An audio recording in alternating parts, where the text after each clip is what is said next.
Hi friends, it's Jess back with another Misfit Makers Besties tutorial, and this week we are doing the textured tumbler look. Before we get started, make sure you hit that like and subscribe button. We upload twice a week and that's the way to get notified. Also, check out our free Facebook group, Misfit Makers, and if you want to take your business to the next level, check out our mentorship group, Misfit Makers Besties. So today I'm starting out with a 30-ounce curved HOGG cup. I knew I wanted this design to go on a curved tumbler because just the way I envisioned it, I wanted to create that ombre textured effect, and it's what I had in mind. I'm also using a textured sponge. This is actually a roller sponge that I picked up from the Home Depot, or you can grab one for yourself at Michael's or any hardware store. I'm going to go in.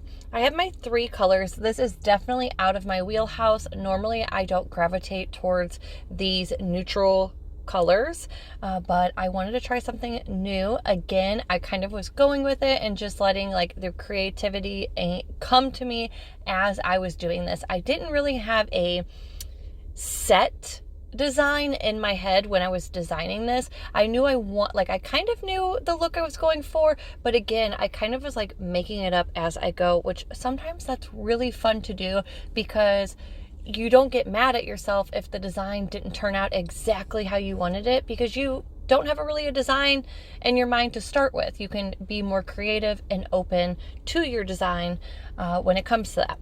So as you see, I started by painting my pop of color paint onto my roller, and I started to texturize it. But I was like, Jessica, whatever color that you have underneath, it's going to show through. Well, I didn't like the white showing through, so I said, let me start with a base coat of my color palette that I want, and I'm going in and painting a very nice thin coat over my entire tumbler. So all of these colors are from Pop of Color. I will link the colors down below that I used, but what I'm doing is I want my colors to blend together. The easiest trick to do this is put a little bit of purple, or whatever colors that you're using, put a little bit of both on the area and just run your brush right in between. That's going to blend the 2 colors together. Not a lot, because we don't want it cakey, we don't want it thick, we still want a very thin coat, but that's going to help. If you don't have enough paint on your tumbler, then you're not going to create that nice blend. This, I knew I wasn't going to get frustrated. I wasn't looking for the perfect blend because I was going to do that textured look on top. So if my blending was meh, okay, then that's okay, because again, we're going to go in with the texture. So after I finished all 3 colors and they were nicely blended together and I was happy with it, I made sure I dried my cup really good before going in with the textured part. Now with the textured part, again, they have so many different options at the hardware store. They have little sponges, big sponges. They actually have textured paint brushes now. I just grabbed the roller because I thought that would be easiest. Now, after I started my project, it was a little excessive. I think I was being a little dramatic with this big textured roller. I probably should have cut it into pieces, smaller pieces, and that would have been easier to work with, but hey. So when also doing the textured part, I wanted it to be the same color palette. I didn't want to do like a completely new color on top.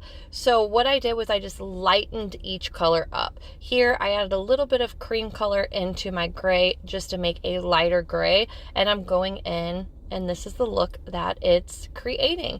I actually, as soon as I started doing this, I was like, oh yes, it reminds me almost of like a 80s painting. I don't know, my mom had like a painting in her living room.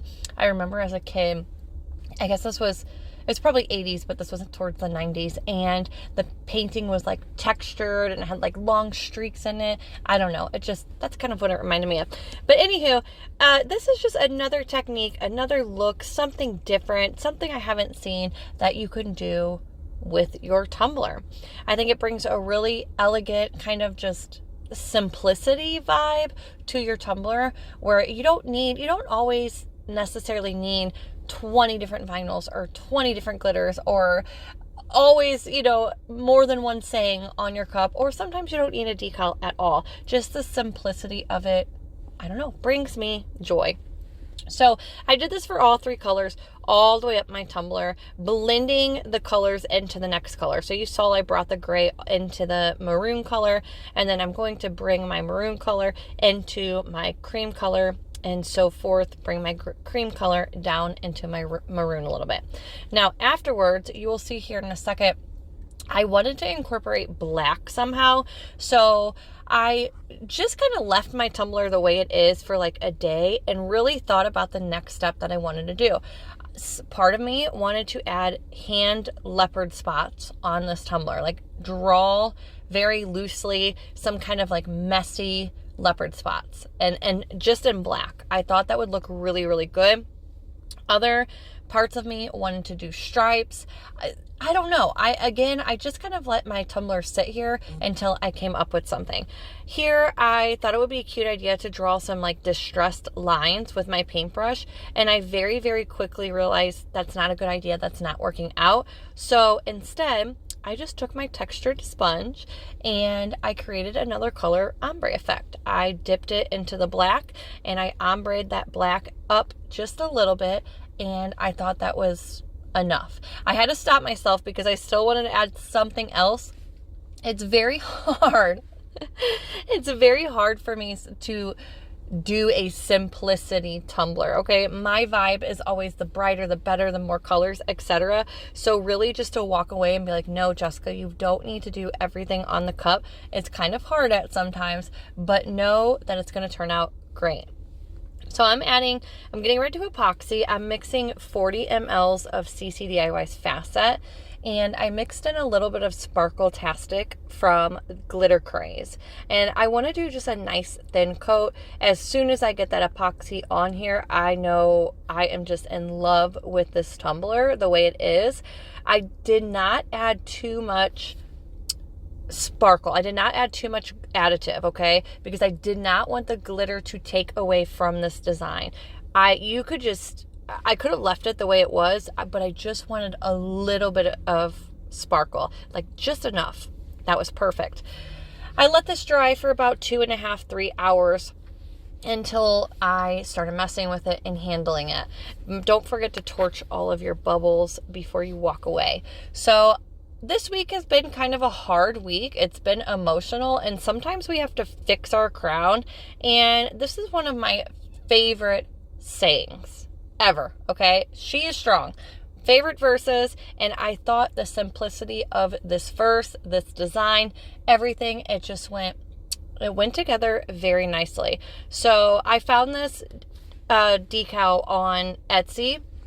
If you Google, or if you look on Etsy, Bible verses or inspirational quotes, you will have a ton pop up. But after I got my decal on here, I went ahead with my final coat of epoxy. I used a medium viscosity and I mixed up 30 mLs, and look at that shine, so pretty. And voila, here is the finished product out in the natural sunlight. I think it turned out gorgeous, and I'm really, really happy with this design, with this technique. I will definitely be doing it again, maybe with a different color palette as well. I hope this tutorial helped, and if it inspired you in some sort of way, make sure you leave your comments. I can't wait to see everybody's textured tumblers, and I will see you next week. Bye, guys.